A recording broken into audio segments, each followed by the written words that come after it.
Hello and welcome to 2025. We are kicking off this new year with quite the challenge ahead of me. So my goal is to go as fast as I possibly can in BeamNG.drive. And I've chosen probably the squirreliest car of them all, the Bolide, to accomplish it. Now this is a pretty tame version of the Bolide. I wouldn't say it's the slowest. I'm sure that there are slower Bolides, but this is definitely not quick.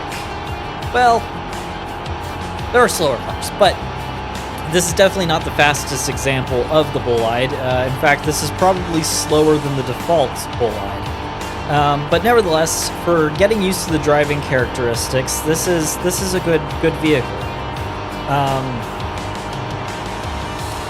So I've recently actually watched a movie that came out a while ago, but that I've never seen up until a couple weeks ago. And that is Ford versus Ferrari. And I was heavily inspired by the mechanical dance that went between Ken Miles, the driver, and Carroll Shelby, the builder, on basically finding driving perfection. And so that inspired me to come back and start tinkering with BeamNG.drive and build the fastest car that I could.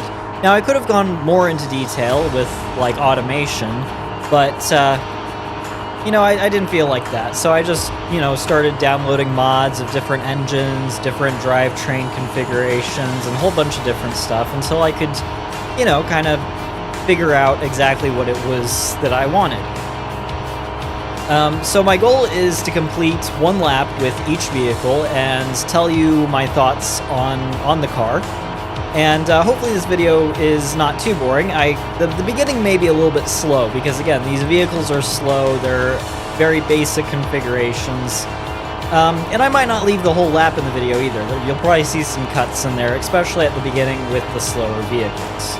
So I can tell you right now that with this vehicle, it's very easy to handle, but I can already tell I'm wanting it to go faster. I want this thing to have more power.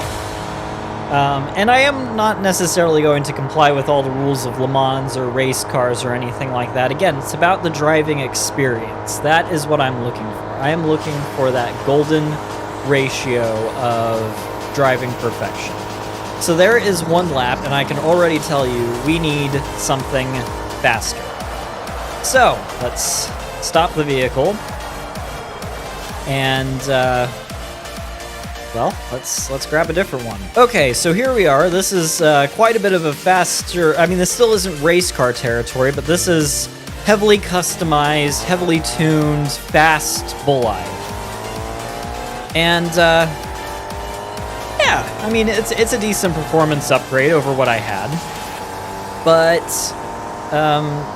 and admittedly, this is still quite controllable. I'm not sure what aerodynamics are going into play with this one because I did not build this one. Oh, spoke just a little bit too soon. All right, so that brings me up to the next section. If I don't complete the lap and I wreck the car to a non-drivable state, then I have to reset and find a different car. And that is exactly what I am going to do. Okay, so here we are. This is actually what I started with customizing. I haven't customized this one, but this was the template. And this vehicle is very fun to drive. It's got quite a kick to it, especially at higher RPMs. It does have a turbo. And this is not unlike a standard race car that you would find of its class,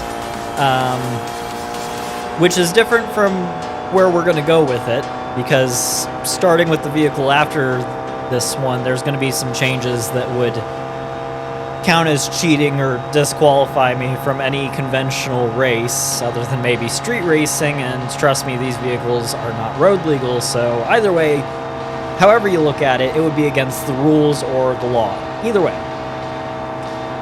Alright, so this vehicle, considerably faster. We are in the 200s, but just. And it's quite comfortable in this range. It's controllable, relatively speaking. I mean, again, this is the Bolide, so no whoop, whoop. Okay. Hey, didn't total it, so that's good. Again, this is the Bullide, so no traction control, no ABS. This is just raw driving, basically. But starting in the next one, we're gonna see what I did to this to attempt to make it better. And the other thing is that this is actually racing spec, and you can actually tell by my brakes over there. If they're green, they are ready to go.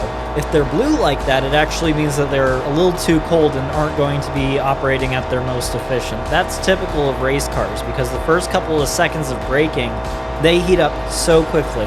And once we cross the finish line, I'll show that off a little bit. Or if I run into another situation where traction eludes my vehicle, then that may be something to factor in as well. Okay, ooh, getting squirrely, but I see the finish line, so all I have to do is not... Oh, and I'm airborne. It is still drivable, kind of. I don't think it's happy, but it works. Oh! Okay. Okay, I'm going to just kind of ride my brakes a little bit again, just to show you what those brake thermals over there look like. Okay, yeah, no, I'm not. No, I'm not. I'm done. I'm done with this one. Next. All right, so this one I have actually built, and it's rather fascinating because there isn't a whole lot that I've done to it other than change the displacement. So let's go into the vehicle config real quick. What did I do? Rear subframe, engine. Okay, so the first race car, so the previous vehicle that I drove, had a 3.2 V8. This has a 3.9 V8, and I've also maxed it. So with the exception of the nitrous. Now, here's the thing. Most race cars don't allow you to have nitrous. In fact, I think only drag cars and some other really niche races have nitrous. This car has nitrous. What do I mean by I didn't go with nitrous? I did go with nitrous, but I didn't max it. Because if you max the nitrous on this particular engine, it just goes poof. Like, you get about 5 feet with nitrous, and then poof, it just explodes. Too much torque, not enough something. Anyway, this car is considerably more difficult to control because it goes considerably faster. Again, larger displacement engine, and every single high-performance option has been selected, from variable boost stage 3 turbos, twin turbos, to, just race oil pan, heavy-duty engine block. Everything has been optimized for speed. It's all about speed. And as you can see, quite a performance. I believe we were hitting close to 260 before we went into the S curve. And this car is just incredible. Just absolutely incredible. On the straights, I really haven't seen much faster than this. I believe there's a newer car that's more aerodynamic and modern, has traction control, ABS, stuff like that. And I believe if you do some customization on that, you probably could get it to go faster than this one. But this one, again, just the raw driving experience that it gives, and the excitement of, you could lose control at any time. And quite frankly, this is one of the few maps that I'm comfortable driving these cars on because of how steeply banked the turns are. If you didn't have that banking, nothing would hold it to the turn, and you would just spin out. You would just be doing circles. And it's just a very, very unique driving experience. Yeesh. I'm using it as a skateboard. I have never done that before. Okay, but that basically concludes the lap. I just have to... Alright, there's where I started. So, we'll stop here. And let's grab the next view. Okay, so this one is the crown jewel. This is the one that I spent the most time working with. And some would argue that I still don't quite have it right. But in the world of racing, when you've got pit crews and everything, I think this would be perfectly acceptable. So this one, and we went from a V8 to a V10, maxed out everything, including the nitrous, and this one goes so fast that I actually had to cheat a little bit and download grippier tires to throw onto the rear, because otherwise this thing was just a spinning teacup all the time. But with the grippier tires, and by the way, the other two did have race tires on, and they were still not grippy enough. All right, oil pan damage. That is one of the other problems that I'm having with this car. This car generates so much downforce, and the engine, because it's the V10 mod, does hang a little bit lower. Every time I go into a banked turn at any sort of speed, I just absolutely crush my oil pan. Anyway, this car goes over 300 miles per hour at its top speed on straightaways. You'll see that here in a second. 270, 280, 290. Well, you can take my word for it. I believe it does about 314 miles per hour on a perfect straight. This car is so blisteringly fast. But you'll also notice I have not ruptured my fuel tank, but this thing is thirsty. It goes through gas at an alarming rate. Now, the first lap is always the fastest because I have the most oil, the most lubrication for my engine. However, this car can realistically, there's one lap right there, it can realistically only do 2 laps, and it's not because I run out of oil and the engine locks up. It's because I run out of gas. That is how inefficient this car is. I am not sure what the MPG is exactly of this car, but I can guarantee you this, it's not good. So we do have connector rod bearing damage. And again, I'm used to seeing that on lap 2 because I run out of oil. My turbocharger is also starting to overheat. Again, I'm used to seeing that on lap 2 for this car. I have yet to have this car lock up as a result of the lack of lubrication. Now, it does get down on power towards the end of the lap. It gets to the point where I can just leave it floored. I don't have to lift on the turns. I don't have to brake on the turns.